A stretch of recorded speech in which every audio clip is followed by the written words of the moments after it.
예, 감사합니다. 이 30대 되는 우리 청년들은 모르실 겁니다만은 한 40, 50대 이상 되시는 분들은 한국의 유명한 성악가 가운데 바리톤 오현명 씨라고 아실 겁니다. 이분이 불렀던 가곡 가운데 명태라는 가곡이 있어요. 한번 유튜브 가셔가지고 다시 한번 오현명 명태를 치시고 한번 들어보십시오. 좀 이렇게 역설적인 그런 가사 내용이 있는데 그 명태라는 가곡에 이런 한 줄이 있습니다. 그의 시가 되어도 좋다. 그의 안주가 되어도 좋다. 쫙쫙 찢어지어 내 목은 없어질지라도 내 이름만 남아 있으리라 하는 그런 노래 가사가 나옵니다. 한 인생을 명태에 비유해서 그 명태를 가지고 시를 써서 노래를 부르던, 명태를 가지고 무슨 술 안주를 하던, 명태를 가지고 쫙쫙 찢어가지고 국을 해 먹던, 자기 자신은 그렇게 다 이렇게 없어져도 이름만, 명태 이름만 남기면 좋겠다, 그런 노래 가사입니다.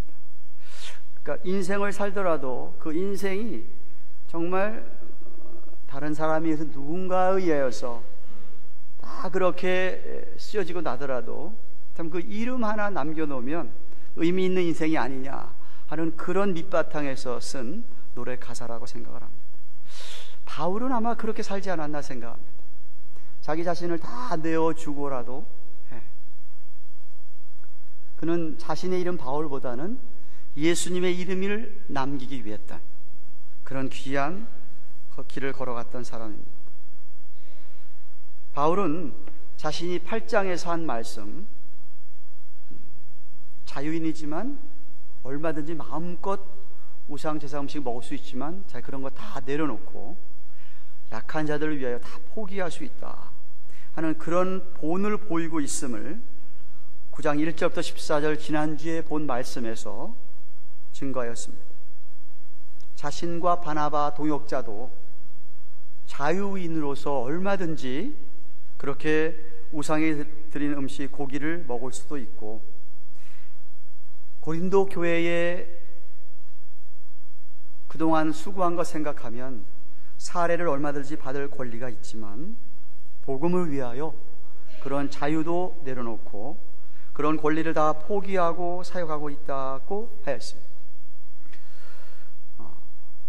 자신은 부활하신 주님을 분명히 만난 사도임이 확실하고, 세상 사람들은 일반적으로 일을 하고 나면 일에 대한 대가를 받아 누리는데 삭슬 받는 게 당연하니까, 또 율법에서조차도 소라고 하는 동물조차 입에다가 이 망을 씌우지 않고 곡식을 갈면서 얼마든지 먹게 했던 하나님 아니냐. 옛날 성전에서 일하던 사람들이 성전에서 수종을 들면서 제사장이 든 그런 사람들은 그 이스라엘 백성들이 가져오는 11조와 헌물로 가지고 생활하지 않았느냐. 아니, 무엇보다 우리 주님께서도 복음을 전하는 사람들은 그 주님의 양들이 그 사역자의 생활을 책임지도록 하지 않았느냐고 말씀했습니다. 그럼에도 불구하고 자신은 그 마땅한 권리를 주장하지 않고 사역을 하고 있다고 기록한 것이, 오늘 15절 말씀은 고린도 교인들이 자기에게 그렇게 해달라고 하는 그런 의미에서 쓴 것이 아니다 라고 합니다. 그러면서 15절 하반절을 보시면 내가 차라리 죽을지언정 하고 점점점, 누구든지 내 자랑하는 것을 헛된 대로 돌리지 못하게 하리라고 하였습니다. 즉 자신이 죽는 한이 있더라도 그들에게 재정적인 부담을 주지 않겠다고 합니다.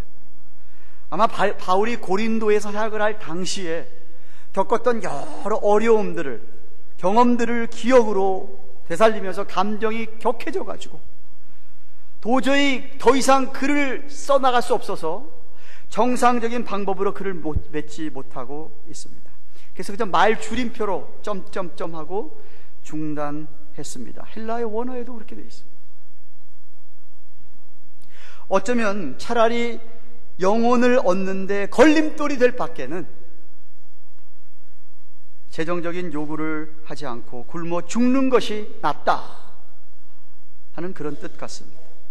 자신의 사도성을 증명하고 복음 전하는 자신의 열정의 순수성, 그 순수한 복음을 전하는데 사례 때문에 그렇게 한다는 말을 듣고 싶지 않았다는 뜻입니다. 여기 자랑이라는 말이 무슨 자기를 자만하고 나타내는 의미보다는 기쁨의 의미를 포함하고 있다고 생각합니다. 자기 자신이 무엇을 이루어 놓은 것에 대한 자랑이 아니고 마땅한 권리나 자유를 포기해도 자기는 기쁘다는 것입니다. 그래서 16절에 뭐라고 얘기합니까? 내가 복음을 전할지라도 자랑할 것이 없음은 내가 부득불할 일임이라. 만일 복음을 전하지 아니했다면 내게 화가 있을 것이미로다고 하였습니다. 바울은 자신에게 주어진 복음의 능력을 알고 있었습니다. 복음이 아주 특별한 것임을 깨달았습니다. 너무 귀한 것이기 때문에 그것 가지고 내가 대접받을 것을 생각하면서 그렇게 한가하게 앉아 있을 수가 없었다는 겁니다. 만일 자기가 입을 다물고 있다고 한다면 많은 사람들이 사망에 이를 수밖에 없음을 알았기 때문에 자기는 부득불 전해야만 하는 것이었다라는 말입니다. 대가를 받지 않아도 내가 전하지 않아서 복음을 들어야 할 사람들이 기회를 잃어버린다고 한다면 자신에게 화가 있을 것이라고 합니다. 그러므로 여러분 하나님께서 여러분에게 기회를 주시는데도 여러분이 입을 열고 전하지 않으면 나중에 물으실 것입니다. 여러분 주님과 함께 그리스도 심판대 앞에 설 날이 분명히 있습니다. 너에게 이런 기회를 줬는데 그때 무엇을 했느냐고 물으실 때가 반드시 옵니다. 근데 만약에 여러분이 기회를 줬는데도 불구하고 전하지 않으면 여러분은 직무유기에 해당하는 죄입니다. 예수를 참으로 믿는 성도라고 한다면 하나님께서 복음을 전할 기회를 주실 때 여러분이 담대하게 복음을 전해야 합니다. 그러나 자원하여 voluntarily 값없이 복음을 전하면 자신에게 분명히 상이 있을 것이라고 합니다. 17절 18절을 보십시오. 내가 내 임의로 이것을 행하면, 임의라는 말은 자원하여서 voluntarily 이런 소리입니다. 내가 임으로 이것을 행하면 상을 얻으려니와 임으로 아니한다 할지라도 나는 직분을 받았노라.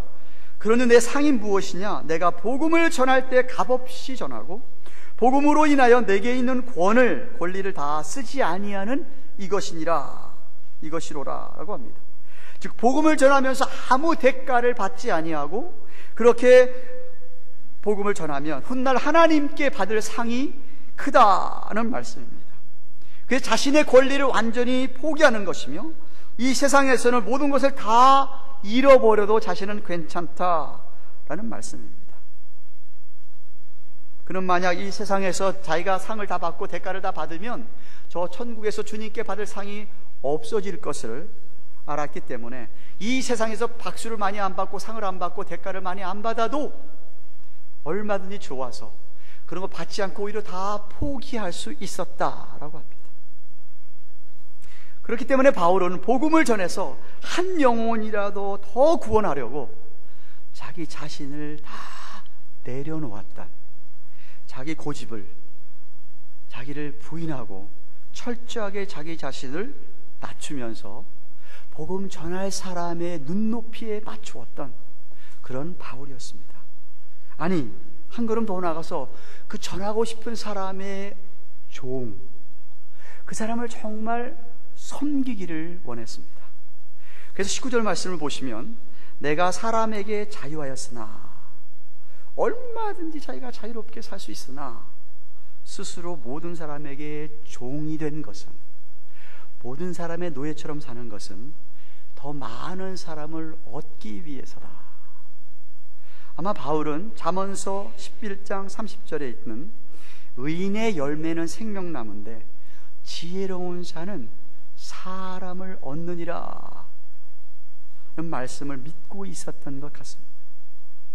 8장부터 믿는 자의 자유에 대해 말해왔듯이 얼마든지 자유할 수 있지만 자기 스스로가 사람들의 종이 되어서 사람들을 섬기면서 그렇게 철저하게 자기를 낮추었다.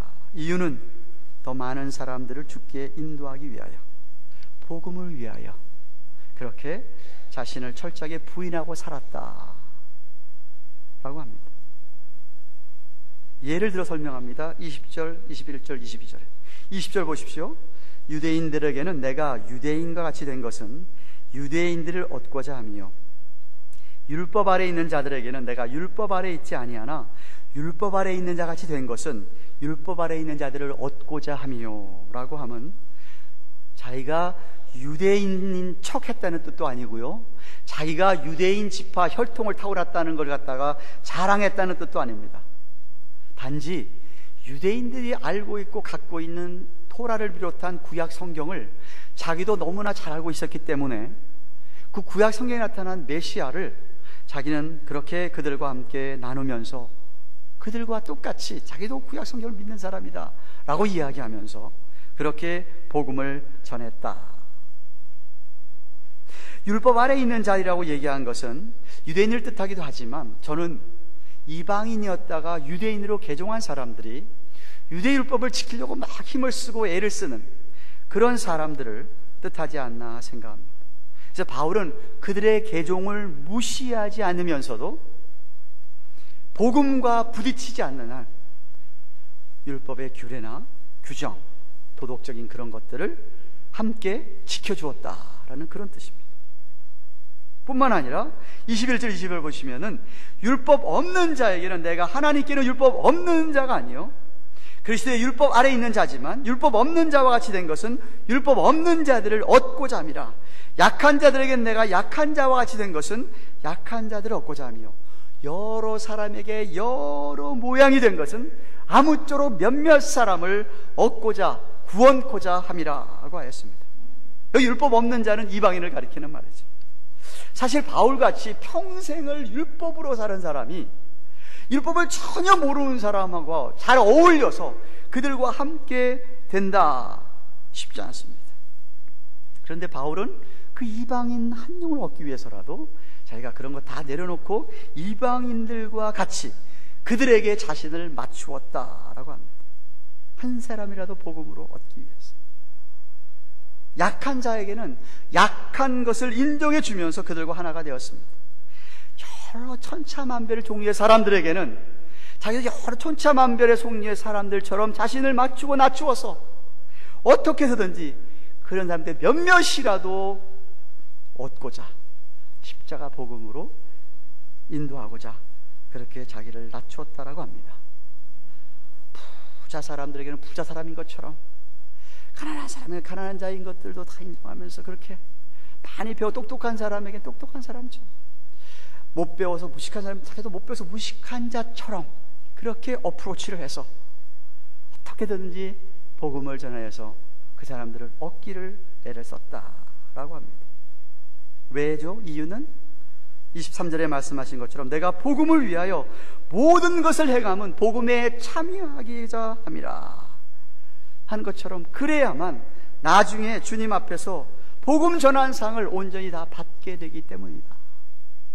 오해하지 마세요. 바울이 무슨 자신의 삶의 기준을 막 바꾸고 줏대 없이 그렇게 했다는 이야기 결코 아닙니다. 복음은 하나지만 복음의 전달의 표현은 여러 가지로 다양하게 나타날 수 있지 않는 말이에요. 우리가 주일학교 아이들한테 복음을 이야기해서 말씀을 설명할 때 하는 우리의 표현과 이 박사학위 받은 사람들한테 복음을 설명하는 건 다르지 않습니까? 예를 들면 그런 겁니다. 여러 모양에게 여러 사람들에게 그들과 맞추어서 자기가 복음을 전하려고 했다. 약한 자들에게 약한 자인 것을 다 인정해 주면서 예를 들면 정말 이 알코올릭에 찌들어서 사는 사람들을 연약해서 그러면 그 모습 그대로를 자기가 받아주면서 그렇다고 자기가 같이 술 한잔 먹었다는 이야기 아니에요. 네, 그런 얘기 아닙니다. 네. 창녀를 전도하기 위해서 창녀가 하룻밤 잤다는 얘기 아닙니다. 그 창녀의 그런 상황에 그런 어려운 것을 자기가 다 인정하고 이해하면서 받아주면서 복음을 전했다. 얼마든지 그런 낮은 사람하고도 자기가 자기 자신을 낮추어서 같이 함께 어울릴 수 있게끔 자기를 그렇게 버렸다, 이 소리입니다. 이해가 되세요? 이 복음을 전하기 위해서 바울이 그랬다. 여러분, 믿는 자의 자랑이 뭐지요? 믿는 사람의 자랑. 여러분 믿는 사람들이요, 세상적인 자랑하는 거는요, 사람들 그거 들어주는 사람이 들을 때는 그러냐고 대단하다고 얘기할지 모르지만요, 속에서는요, 사람들은 속성상 다 시기 질투하게 될 수밖에 없어요. 그게 얼마나 어리석은 건지 아세요? 여러분이 세상적인 자랑하면요, 상대방 죄짓게 하는 거예요. 여러분이 입을 열어 자랑할 게 뭐가 있어요? 십자가의 복음밖에 없는 줄 압니다. 입을 열면 여러분 예수님 자랑해야 돼요. 예수님 자랑해야 돼요. 자식 자랑, 누구 자랑, 내 있는 거 자랑 하지 마세요. 내 자랑이 아닌 주님의 십자가를 자랑하는 여러분 되시기를 바랍니다. 그리고 바울은 복음을 전해서 한 영혼이라도 더 구원하려고 철저하게 절제했습니다. 셀프 컨트롤. 자신의 목표를 분명하고 뚜렷하게 놓치지 않으면서 표대를 향하여 정말로. 24절 말씀 보세요. 운동장에서 다름질하는 자들이 다 달아날지라도 오직 상 얻는 자는 하나인 줄을 너희가 알지 못하느냐? 너희도 옷도로 이와 같이 다름질하라. 이 길을 다투는 자마다 모든 일에 절제하나니 저희는 썩을 멸류관을 얻고자 하되 우리는 썩지 아니할 멸류관을 얻고자 하노라 라고 했습니다. 바울은 종종 성경에 우리의 신앙생활을 운동 경기에 비유했습니다. 오늘 본문에서 달리기 경주하는 거예요. 레이스하는 거에 비유를 하고 있습니다. 달리기에서 승리하려면, 멸관을 얻으려면 그 고린 지점을 향하여서, 목표를 향하여서만, 거기만 향하여서 다 달려가야 되는데, 운동선수가 얼마나 자기 자신을 절제해야 되느냐는 말입니다. 운동선수가 상을 받으려면요, 정말 자기 자신 절제해야 됩니다. 먹는 것부터 절제해야 돼요. 자기 체중을 조절해야 되니까. 그리고 얼마나 시간 맞춰서 운동해야 되고, 훈련받아야 되고, 연습해야 되고, 정말 그렇게 꾸준한 연습을 하려고 해도 자기 생활이 절제해야 돼가지고, 그거에 안 되는 사람은 결코 상을 얻지 못합니다. 그런데 이 세상에서 얼마 안 있다 다 잊어버리게 될 그런 상, 썩을 멸류관을 위해서도 사람들이 그렇게 노력하고 애를 쓰는데, 하물며 썩지 않을 멸류관을 받아야 될 우리가 절제하지 않아서 되느냐는 말입니다. 참아야 되지 않겠느냐는 말입니다. 얼마든지 내 권리를, 내 자유를 포기하여야 하지 않느냐는 말입니다. 베드로전서 1장 3절 4절에 뭐라고 합니까? 찬송하리로다. 우리 주 예수 그리스도의 아버지 하나님이 그 많으신 긍휼대로 예수 그리스도의 죽은 자 가운데서 부활하심으로 말미암아 우리를 거듭나게 하사 산 소망이 있게 하시는데, 그게 뭐냐면 썩지 않고 더럽지 않고 쇠하지 않은 기업, 이게 바로 썩지 않은 멸류관입니다. 그 기업을 잊게 하시나니 곧 너희를 위하여 하늘에 간직하신 것이라 그랬어요. 그러니까 절제하지 못해서 그 상을 못 받는 사람들이 있다 이 말입니다. 그 상을 잃어버린 사람들이 있다는 말이에요. 그래서 바울은 이 썩지 않을 멸류관을 위해서 마지막 절 27절 보세요. 내가 다름질을 하는데 향방 없는 것 같지 아니하고 싸우기를 허공을 치는 것 같지 아니하여 내가 내 몸을 쳐 복종하게 하면 내가 남에게 전파한 후에 자기가 도리어 버림이 될까 두려워함이로라 라고 했습니다. 복음을 전해서 한 영혼이라도 더 구원하여서 하늘나라에서 받을 상, 그 멸류관을 향한 목표가 너무나도 뚜렷하기 때문에 그런 목표가 없는 사람처럼 이게 도대체 어디를 향하여 가고 있는지, 무엇을 위하여 그렇게 뛰고 있는지를 모르는 사람처럼 향방이 없는 자 같지 아니하고, 또 호공을 치는 사람은 권투 경기에 비유합니다. 박서리 권투를 하면서 호공을 막 쳐서야 되겠습니까? 호공을 치는 자 같지 아니하여서 오직 그 목표 하나를 놓고 어느 정도로 절제하느냐 하면 자기 몸을 쳐서 온전히 주님께 복종하겠다. 자기 몸을 쳤다는 게 자기 몸을 abuse, 학대했다는 이야기 아니에요. 그 얘기가 아니라 정말 끝까지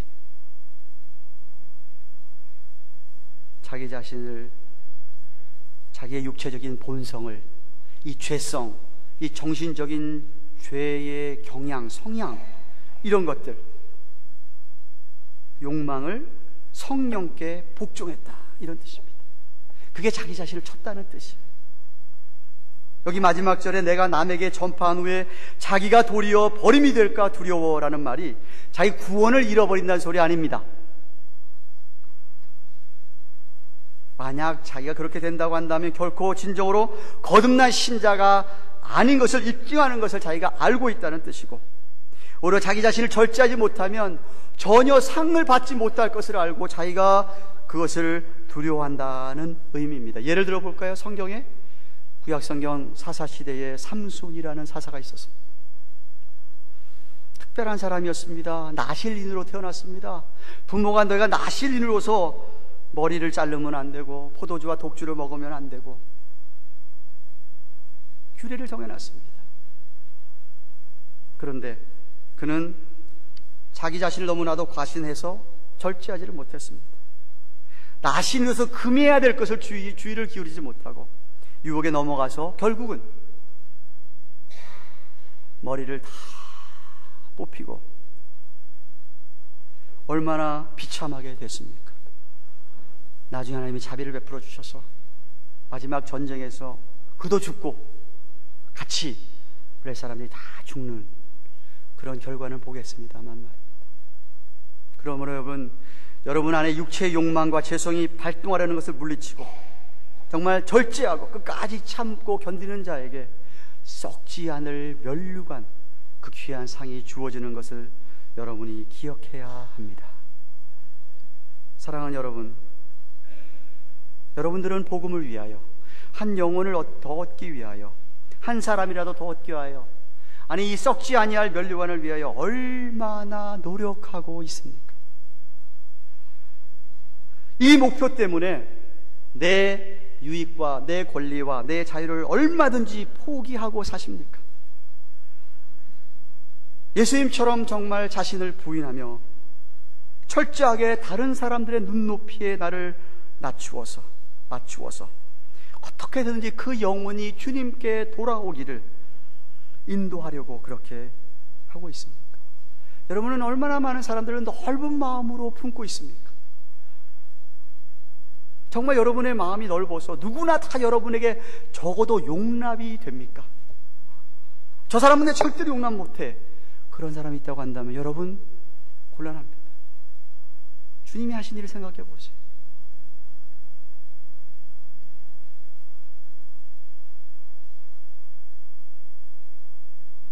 정말 어떤 사람의 그 부족한 문, 그 부족한 점, 그 어떤 관심을 정말 그분에게 마음을 열고 관심을 베풀고 해보세요. 바울은 오늘 본문에서 자기 자신을 다 내려놓고 누구에게든지 복음을 전하기 위해서 그 사람들의 종이 됐다, 노예가 되었다고 합니다. 생각해보세요. 여러분이 믿지 않는 사람을 전도하기 위해 그 사람의 종처럼, 노예처럼 그 사람을 섬겨보세요. 그 사람 여러분 감동받지 않겠습니까? 그 사람이 정말 여러분이 그렇게까지 하는데도 복음의 십자가의 마음을 안 열겠습니까? 정말 우리들은 한 영혼을 주님께 인도하기 위해서 그런 열정을 가지고 노력하여야 할 것입니다.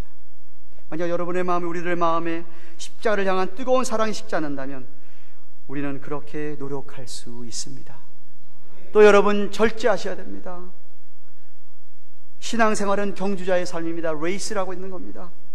목표가 뚜렷한 경주입니다. 꾸준한 연습이 필요한 운동선수와도 같습니다. 그래서 경건에 이르기를 연습하라 라고 하지 않았습니까? 여러분의 몸을 쳐서 복종시켜야 됩니다. 좀 아프고 힘들더라도 말입니다.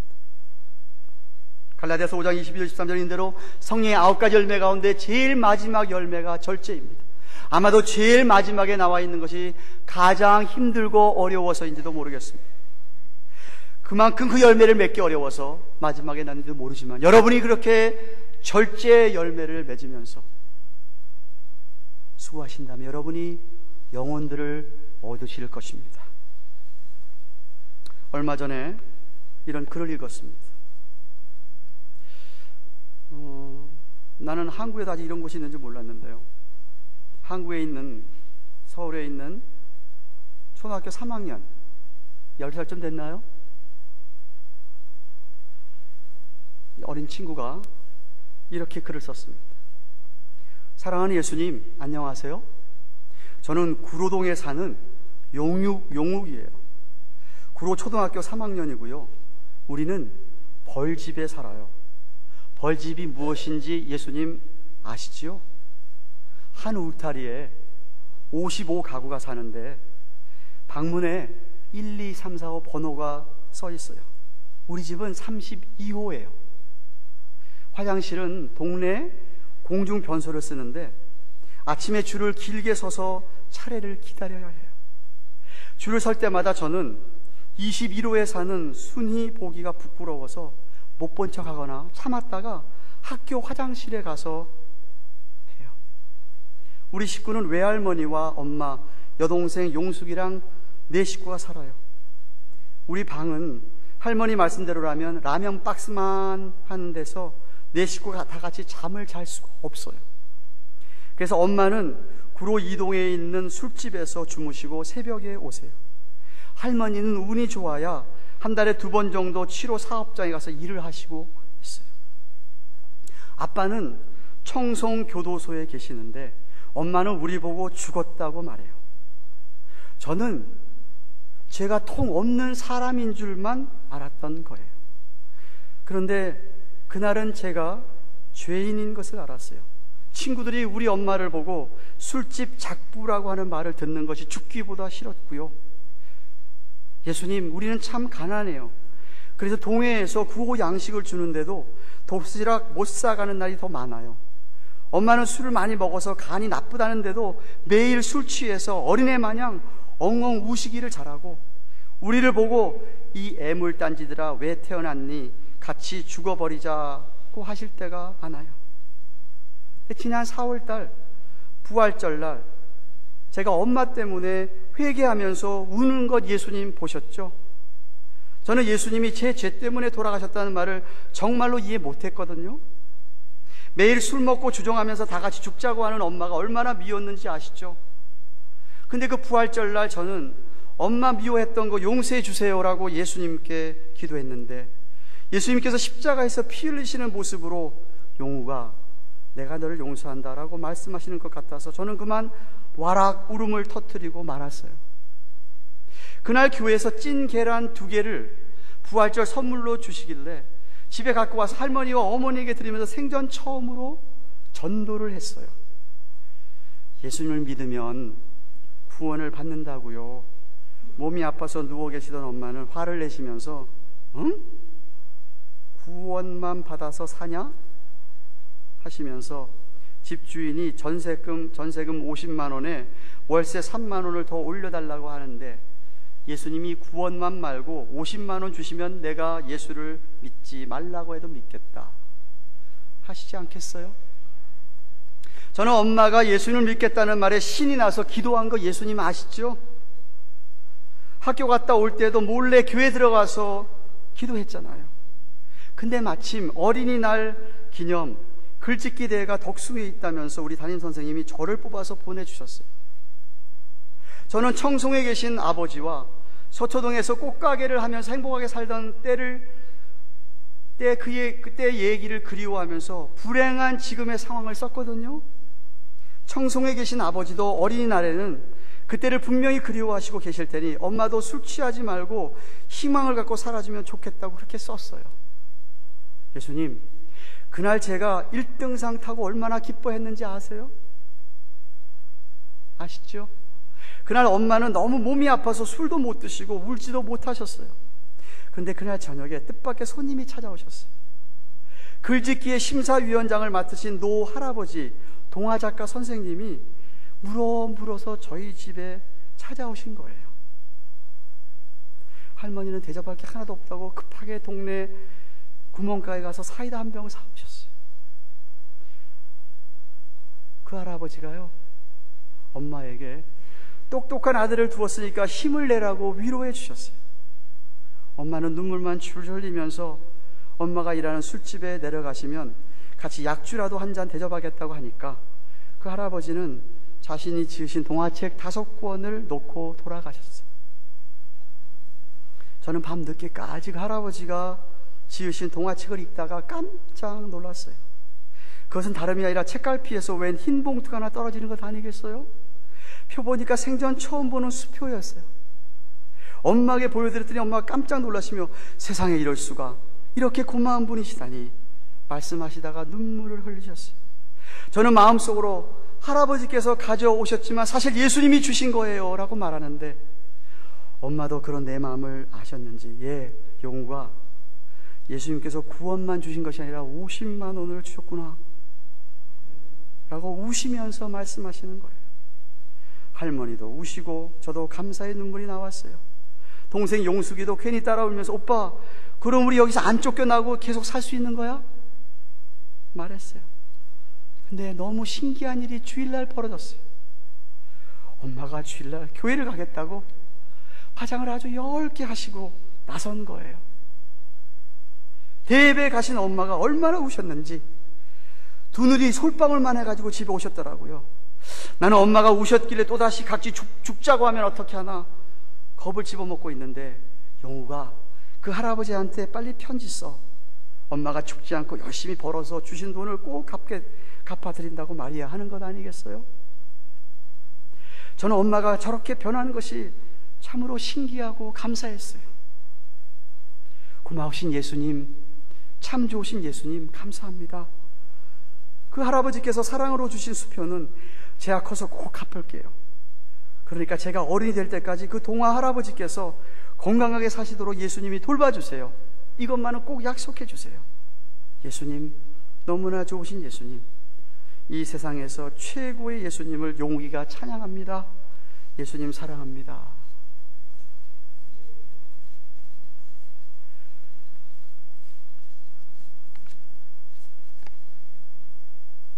여러분, 내일의 확실한 소망을 붙잡고 오늘 눈물 흘리면서 씨를 뿌리는 자, 눈물 흘리면서 물을 주고 비료를 주고 내 마음 다해서 사랑을 붓고 정말 나 자신을 다 내려놓고 최선을 다해서 섬기면서 사시면 때가 되면 거둘 때가 있습니다.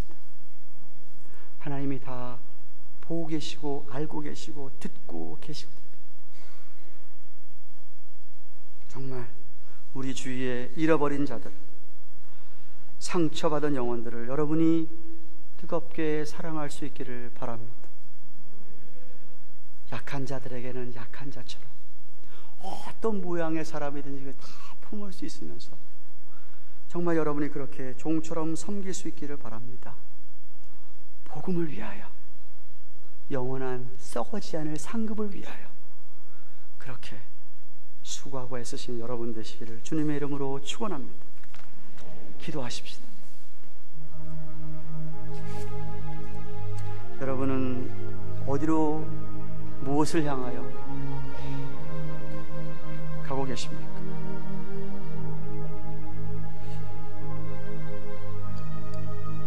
한 영혼이라도 더 얻기 위하여, 한 사람이라도 더 주님 앞으로 인도하기 위하여 여러분 얼마나 애를 쓰고 계십니까? 여태까지 믿음생활, 신앙생활 하면서 여러분 때문에 정말 누군가가 주 앞으로 인도되었습니까?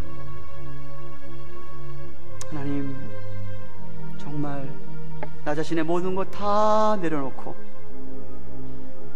나의 모든 권리와 자유와 이익을 다 포기하고 한 사람 한 영혼 주님 앞으로 인도하기 위해서 그들의 종처럼 살겠습니다.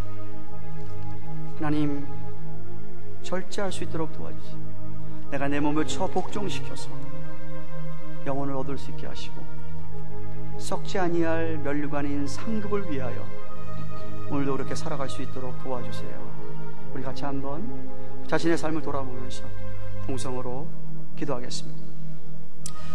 고마우신 하나님 아버지, 감사합니다. 오늘은 고린도전서 9장 15절부터 마지막 절 차례가 되어서 바울은 자신이 정말 그렇게 자유인이지만 얼마든지 그렇게 살 수 있지만 다 내려놓고 포기하고 어느 사람이든지 유대인이건 이방인이건 정말 어떤 모습의 사람이든지 약한 사람이든 여러 모양의 사람들을 얻고자 하나님 앞에 최선을 다해서 자기 자신을 내려놓고 고집을 버리고 정말 아버지 하나님 앞에서 그렇게 얻고자 애를 썼다고 합니다.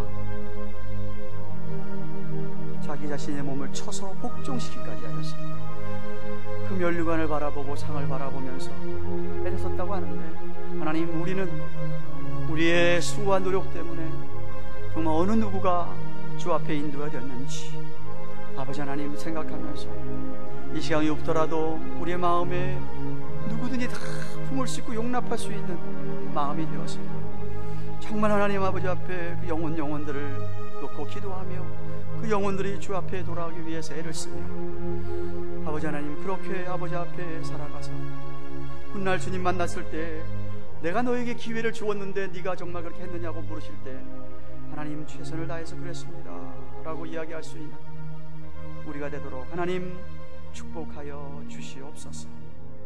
감사드리옵고 우리 예수님의 이름으로